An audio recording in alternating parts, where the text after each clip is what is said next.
BRS పాలనలో ఏడాదికి 5,000 ఉద్యోగాలు ఇస్తే తాము ఒక్క ఏడాదిలోనే 50,000 ఉద్యోగాలు ఇచ్చామన్నారు పీసీసీ చీఫ్ మహేష్ కుమార్ గౌడ్. కరీంనగర్లో పట్టభద్రుల ఎమ్మెల్సీ అభ్యర్థి నరేందర్ రెడ్డికి మద్దతుగా ప్రచారం నిర్వహించారు. కేంద్ర బడ్జెట్లో తెలంగాణకు ఒక్క రూపాయి కేటాయించలేదని, దీనికి బీజేపీ ఎంపీలు తెలంగాణ ప్రజలకు సమాధానం చెప్పాలన్నారు. కాంగ్రెస్ పార్టీ సంవత్సరం తిరగకముందే 56,000 ఉద్యోగాలు ప్రభుత్వ ఉద్యోగాలు ఇచ్చి మేము నిరుద్యోగులకి బాసటగా ఉంటామని స్పష్టంగా తెలియజేయడం జరిగింది. నేను మీ ద్వారా పట్టభద్రులు విజ్ఞప్తి చేస్తా ఉన్నాను. మనకు కావలసింది ఉద్యోగాలు.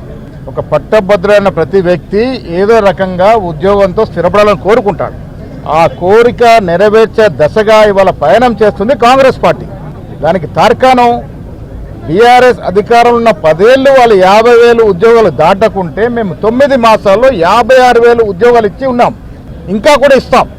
రాష్ట్రంలో న్యాయంగా ఉన్నటువంటి ఖాళీలన్నీ కూడా పూర్తి చేస్తాం. దానికి కంకణ బదులు ఉన్నాం. మేము పట్టభద్రులకు కావాల్సిన ఉద్యోగాలు ఇచ్చే సత్తా స్థైర్యం ఉన్న పార్టీ కాంగ్రెస్ పార్టీ. అందుకే మీ ద్వారా నేను పట్టభద్రులు విజ్ఞప్తి చేస్తూ ఉన్నాను.